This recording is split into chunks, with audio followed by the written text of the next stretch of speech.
Bienvenue, bienvenue, bienvenue au 5e colloque du programme court de 2e cycle en études de la pratique artistique qu'on appelle, pour aller plus court, EPA. Vous allez entendre ce mot souvent durant 2 jours.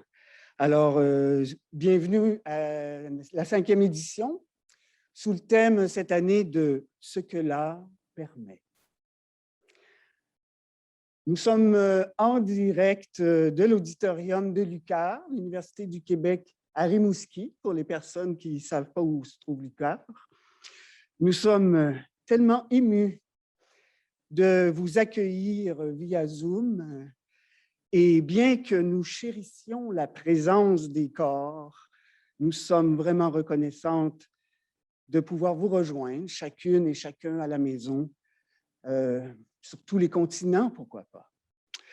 Je suis Suzanne Boisvert, je suis chargée de cours au programme EPA et je serai votre maîtresse de cérémonie durant ces 2 journées. Alors, en guise d'ouverture à ces 2 journées, bien remplies, nous allons entendre Virginie Chrétien et Daniel Boutet. Virginie va nous présenter plus finement ce que contiendra ce colloque dans les 2 journées. Virginie, j'ai eu le bonheur de co-enseigner avec elle depuis janvier, c'est une artiste issue des arts visuels. Elle a complété un baccalauréat en arts plastiques à l'Université Laval, ainsi qu'une maîtrise en arts à l'Université du Québec à Chicoutimi. Elle est reconnue pour son expertise élargie dans le domaine des arts. Son intérêt pour le développement des personnes, des organisations, des pratiques, l'a conduit à expérimenter différents modèles et processus d'accompagnement auprès d'organismes culturels et d'artistes, que ce soit sous forme de coaching ou de formation. Et depuis 2013, elle agit comme chargée de cours au sein du programme de EPA. Son expérience en gestion, en coordination et en transmission a profité à différentes structures culturelles d'ici et d'ailleurs. Elle a entamé la chaire à l'automne 2020, un doctorat en études et pratiques des arts à l'UQAM. Mais d'abord, nous allons entendre une présentation de Daniel Boutet. Daniel va nous présenter ce merveilleux programme qui est EPA. Daniel, c'est l'idéatrice, l'architecte, on pourrait dire, de ce programme avec la grande complicité de Virginie. Laissez-moi vous présenter Daniel, parce qu'il y en a peut-être qui ne la connaissent pas. Ça s'en vient, mes feuilles sont collées, vous voyez. Alors, Daniel est compositeur de musique et artiste interdisciplinaire. Elle est aussi professeure à l'UQAR, à Rimouski, spécialiste de l'interdisciplinarité et des nouvelles pratiques artistiques. Elle a contribué à la création de programmes interdisciplinaires en art aux États-Unis et au Canada, notamment au sein d'institutions d'enseignement et aussi au Conseil des arts du Canada. Ses recherches portent sur la phénoménologie de l'expérience artistique et sur l'épistémologie artistique. Spécialiste de la recherche-création, elle s'intéresse de plus en plus aux fonctions de l'art dans le monde humain, particulièrement sa fonction d'augmentation de la conscience et du sentiment d'existence. Alors, Daniel, aujourd'hui, nous fait une présentation qui s'intitule « Le programme court de 2e cycle en études de la pratique artistique, un contexte innovateur dans l'enseignement des arts ». Daniel?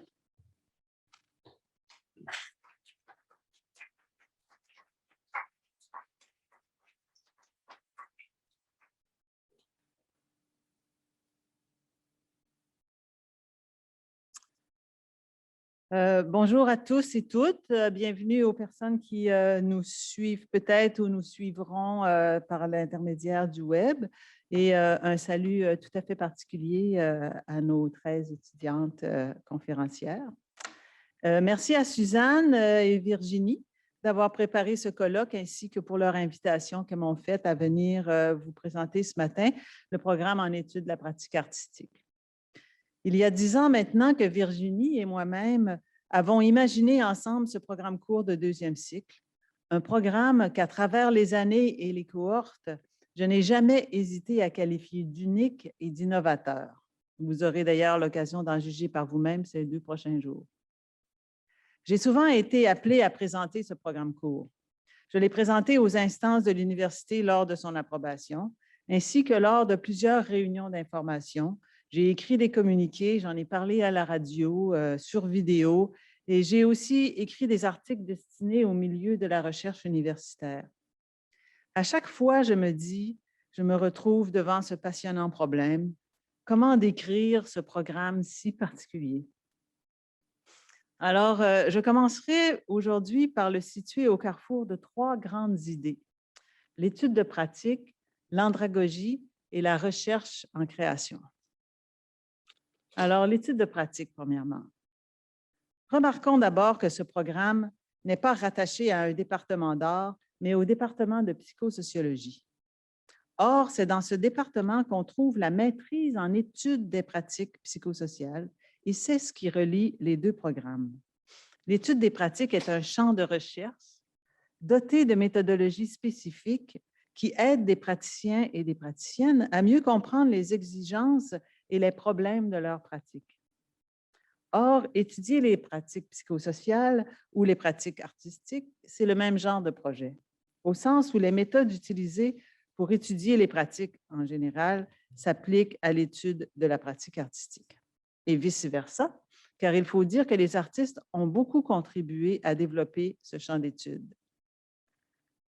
En étude des pratiques, il ne s'agit pas d'enseigner des modèles ou des théories de la pratique. Comme dans notre cas, nous n'enseignons aucune soi-disant théorie du processus créateur qui s'appliquerait de façon générale à tous les artistes. Il y a beaucoup de théories du processus créateur, mais celles-ci ont tendance à rester générales. Aucune ne parvient, selon moi, à toucher à la complexité et à la délicatesse du processus créateur d'une artiste en particulier. Alors, plutôt que d'y aller dans le général, nous aidons la personne à réfléchir à sa manière à elle et à ses raisons à elle de créer. Nous lui proposons des outils, des questions, des angles de vue pour réfléchir, comprendre et nommer sa pratique. Nous voulons aider les artistes qui sont là dans la classe à développer une pratique réflexive, c'est-à-dire une pratique qui se voit faire, qui observe ses propres façons de travailler, ses propres finalités et les aspirations profondes, souvent inconscientes, vers lesquelles elle est orientée. Le programme n'est pas disciplinaire. On peut accueillir des artistes de toutes les disciplines, car l'étude d'une pratique artistique nous amène au-delà de la dimension disciplinaire pour regarder, en amont, l'arrière-plan de la création et des intentions de l'artiste. Nous étudions la pratique des personnes et non la pratique dans des médiums en particulier. Ma deuxième idée, l'approche andragogique. Ce n'est pas mon idée, mais la deuxième idée, je vais parler. Nos étudiants ont entre 25 et 70 ans environ. C'est des adultes, donc. Comme il s'agit d'étudier une pratique existante, on ne fait pas de formation initiale. Les artistes qui viennent dans notre programme maîtrisent leur technique et sont autonomes dans la réalisation de leurs idées. Certaines agissent déjà à un niveau professionnel, d'autres créent pour leur bénéfice personnel et plusieurs s'inscrivent au programme parce qu'elles souhaitent justement s'engager davantage dans la création. Nous fondons nos interventions sur les objectifs personnels des étudiantes. Nous les aidons à identifier ces objectifs et à les inscrire dans leur cheminement au sein du programme. L'enseignement se fait donc dans un mode andragogique, c'est-à-dire de formation des adultes, et dans une logique de formation continue. Dans l'approche andragogique, contrairement à pédagogique, le but de l'enseignement n'est pas de transmettre des savoirs à un étudiant présumé ignorant, mais plutôt de mettre en forme et de rendre signifiants des savoirs déjà existants, mais qui sont restés implicites ou inconscients. L'étudiante du programme court a des savoirs d'action, autant au niveau de sa pratique de l'art que de la conduite de sa vie. Et plutôt que de lui enseigner comment faire les choses, nous cherchons à conscientiser et potentialiser ses savoirs existants à elle, c'est-à-dire amener une pratique habituelle vers une pratique réfléchie. La réflexivité étant la condition première pour pouvoir réparer, dynamiser ou transformer sa pratique. L'andragogie est une approche alternative dans l'enseignement aux adultes, une approche traversée par des valeurs d'empowerment et de réalisation de soi. Comme elle est centrée sur les étudiants, sur les personnes, plutôt que sur des contenus à transmettre, l'andragogie est holistique, c'est-à-dire qu'elle s'intéresse à la personne entière, et humaniste, au sens où elle s'intéresse au déploiement de l'être. Cela ouvre la porte à une pédagogie du dialogue et du sujet et à un arrimage entre création d'art et création de soi, entre pratique artistique et pratique de soi. D'ailleurs, je crois que dans les arts, il y a convergence du développement personnel et du développement de l'art. La troisième idée à la base de ce programme est la recherche. En imaginant ce programme court, nous nous sommes intéressés à son caractère universitaire. Depuis que l'enseignement des arts se fait à l'université, ce qui est relativement récent, peut-être 50-60 ans, on a souvent craint son côté normatif et académique. Mais il y a aussi le côté positif d'un lieu d'expérimentation et d'innovation, un lieu libre des contraintes du marché professionnel et de la rentabilité. Donc, parce qu'il s'agissait d'un programme universitaire d'études supérieures, nous avons eu envie d'y affirmer la dimension recherche de l'art.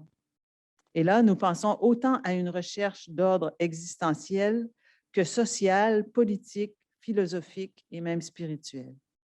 Si on pense l'art comme un mode de production de savoir, alors il s'agit de savoir humain, de savoir-faire et de savoir-être. En créant, l'artiste explore son propre esprit, sa propre nature humaine et son propre rapport au monde, et c'est ce sur quoi nous invitons nos étudiantes à se pencher. Et du coup, on les voit s'étonner de cette connaissance qu'elles produisent. On voit aussi comment la conscientisation de cette dimension des savoirs est un facteur de transformation positive dans la pratique et dans leur expérience avec l'art.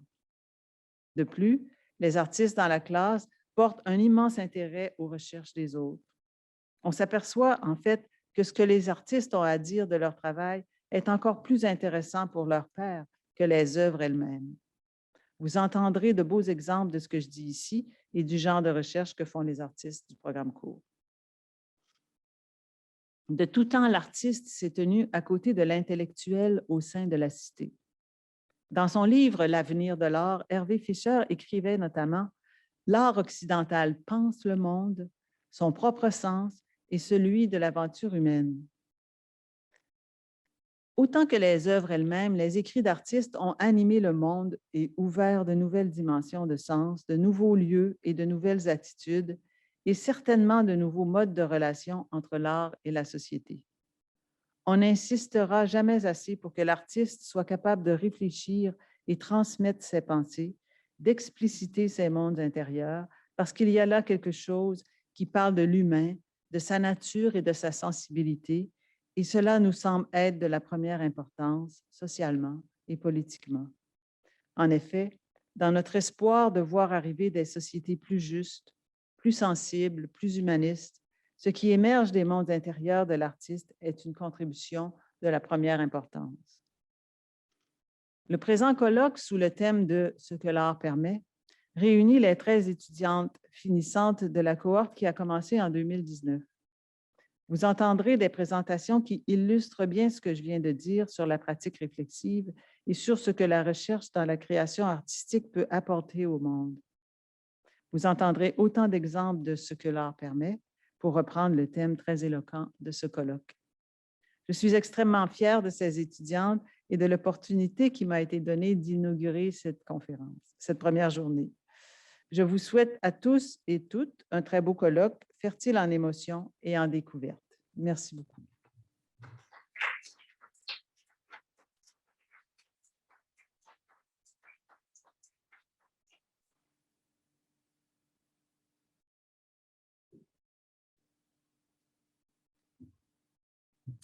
Bonjour. Merci, Daniel. Ce que l'art permet.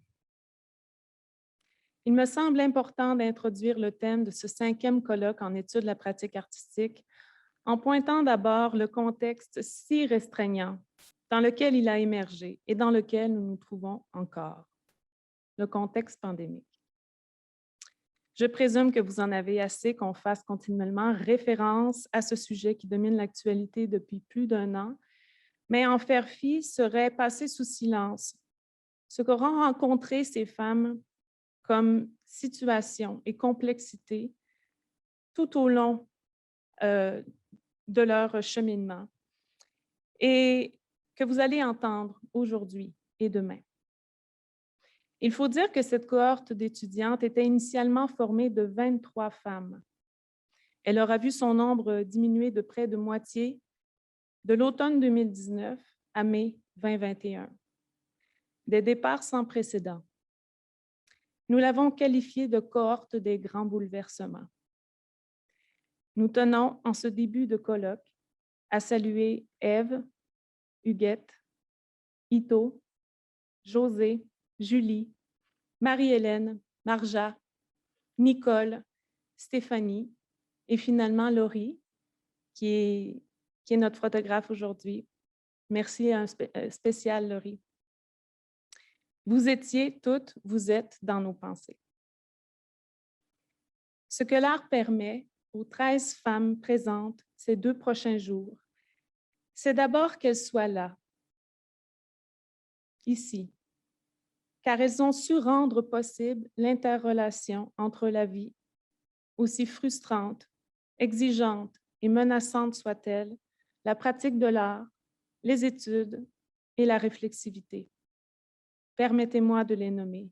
Il s'agit de Claire Aubin, Caroline Barbert, Véronique Baudin, José Bourgoin, Mélanie Courcelle, Jocelyne Gaudreau, Karen Golden, Karine Leblanc, Paul de Margerie, Marie-Pierre Morin, Caroline Noël, John Sullivan, Rachel Thibault. Une 14e femme se joindra à nous, une invitée, Sylvie Cotton.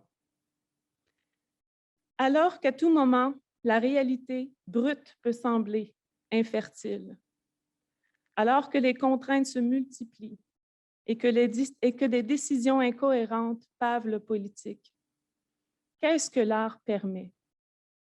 De mon point de vue, il permet à ces artistes, aujourd'hui, demain, et plus loin encore, de risquer la rencontre de leur propre sensibilité pour apparaître et prendre parole publiquement. Une parole qui, vous allez le constater, articule une pensée singulière qui se déploie à la première personne, au « je ». Parce que c'est bel et bien un « je » qui crée. Ce que l'art permet comprend aussi, surtout, vous l'aurez compris, ce que l'art me permet. Comme artiste, femme, sœur, citoyenne, mère, amoureuse. Des identités qui peuvent se révéler autant fortes que vulnérables, exaltées autant qu'impuissantes. Au sein du programme, la personne, peu importe son niveau de carrière, est invitée à plonger pour étudier ce qui est à l'œuvre dans sa pratique artistique. La pratique de l'art telle que nous la concevons dans ce programme, c'est celle qui embrasse le territoire de la pensée créatrice, qui s'inscrit dans un mouvement de conception de l'art libéré du système du marché et de l'industrie, hors de quelconque modèle de productivité ou de compétitivité. Si nous avons encouragé ces femmes artistes dans une voie, c'est bien celle de trouver en elles, pour elles, un espace dégagé d'une normativité associée à des modèles étroits qui nous apparaissent nécessaires d'être dépassés et renouvelés. Ce que l'art permet, il me semble, au-delà des paradigmes qui existent pour l'appréhender, c'est d'imaginer, de saisir, d'incarner des visions et d'agrandir le monde. Et ça, j'ai le sentiment de le faire dans ma pratique d'accompagnement également. Dans ce programme, j'enseigne, oui, mais surtout j'accompagne l'intelligence individuelle et collective, les processus, les dynamiques, les dialogues, les pleins potentiels. J'ai la chance extraordinaire d'apprendre auprès de grandes pointures savantes. Danielle Boutet, qui m'a précédée, une praticienne chercheur rare et extraordinaire. Tout autant que Diane Laurier, avec laquelle j'ai eu l'honneur de co-enseigner en 2015 et 2018. Diane se consacre maintenant à ses projets de recherche-création et c'est avec toute notre admiration et notre reconnaissance que nous te saluons. La dernière belle grande pointure qui forme ce nous, auquel nous référons depuis 10 heures ce matin, c'est Suzanne Boisvert. Permettez-moi de vous la présenter. Artiste transdisciplinaire montréalaise, Suzanne détient un baccalauréat en art dramatique de l'UQAM et une maîtrise en études des pratiques psychosociales qu'elle a fait ici à l'UQAR, où elle est chargée de cours. Elle œuvre depuis 1982 à se consacrer depuis plus de 25 ans à l'accompagnement de processus créateurs en communauté et en pratique relationnelle. Elle cherche à tisser l'intime et le collectif, le politique et le poétique, l'extraordinaire et le quotidien, en dehors des lieux consacrés à l'art. Elle s'intéresse au plus haut point aux dimensions spirituelles et transformatrices que l'art permet.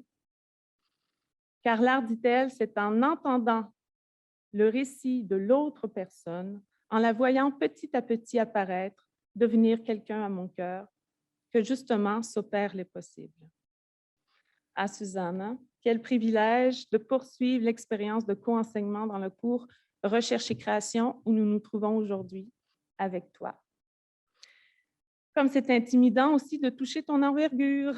Merci d'avoir si bien accueilli mes zones d'ombre et soutenu avec tant de rigueur et d'inspiration notre magnifique groupe de femmes artistes. À tes côtés et sous tes lanternes, il m'a été confirmé que ce que l'art permet, c'est d'inventer et transmettre. Je te cède la parole.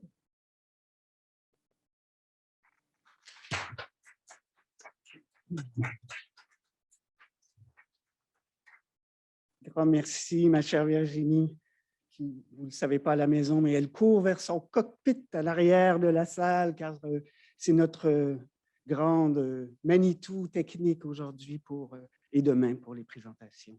Alors oui, inventer et transmettre, pour reprendre les termes de l'historienne d'art québécoise Rose-Marie Arbour, à qui j'ai si souvent pensé au cours des 2 dernières années.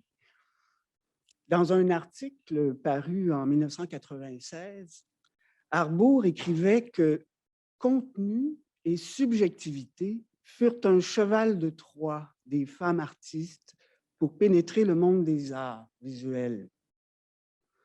Elles firent craquer cette coque qui isolait l'art et la vie. Plus loin, elle écrivait « Le personnel et politique », ce slogan du mouvement des femmes dans les années 60, fut l'épicentre de questionnements de toutes sortes qui touchèrent l'ordre de la production artistique, ses modalités et conditions d'exercice, la subjectivité de l'artiste, le contenu et tant d'autres choses encore. Madame Arbour a écrit ce texte il y a 25 ans déjà.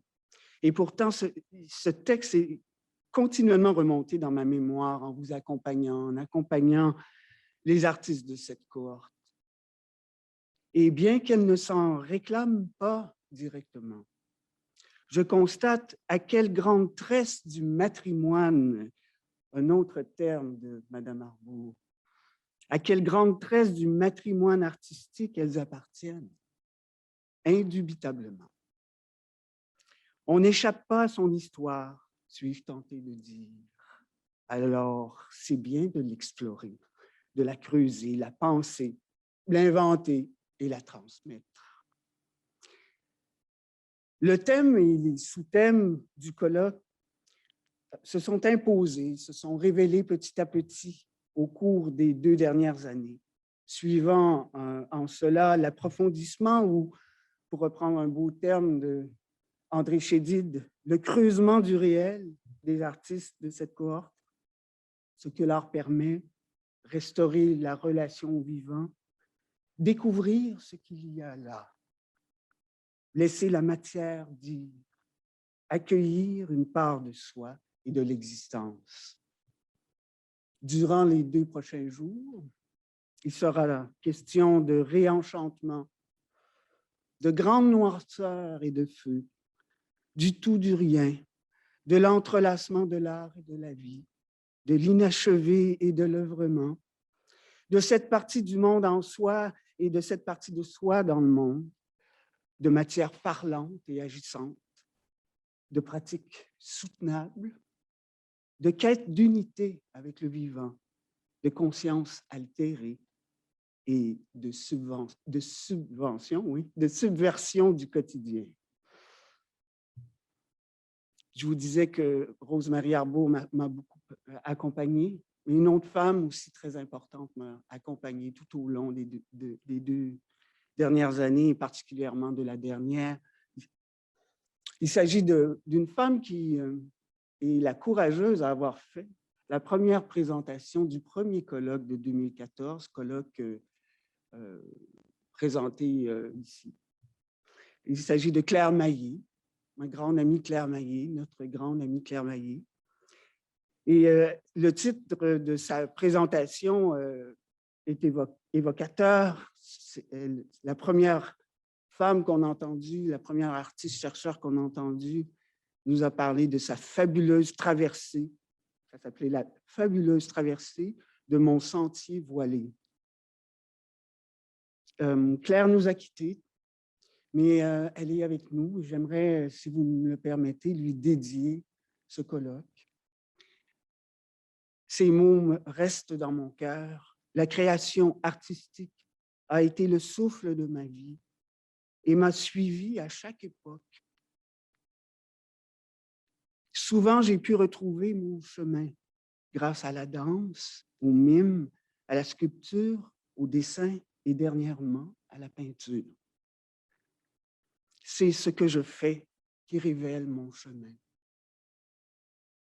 Alors, Claire est vraiment avec nous en esprit, car dans les 2 prochaines journées, beaucoup des chemins singuliers pris par ces 13 merveilleuses femmes vont venir éclairer certainement mon quotidien et j'en suis certaine le vôtre.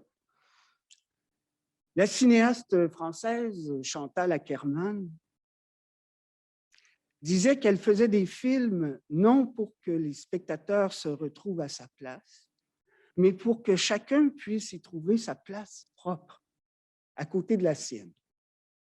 C'est cette posture d'ouverture, cette posture dialogique que nous vous invitons à embrasser durant ces 2 journées. Alors, on va commencer avec le premier segment. Après une très courte pause, pour permettre à tout le monde de s'arrimer, notamment la technique. Et je vous invite dans 5 minutes à revenir. Profitez-en, allez prendre un autre café, faites sortir le chat, asseyez-vous confortablement et le bateau part dans 5 minutes. Merci.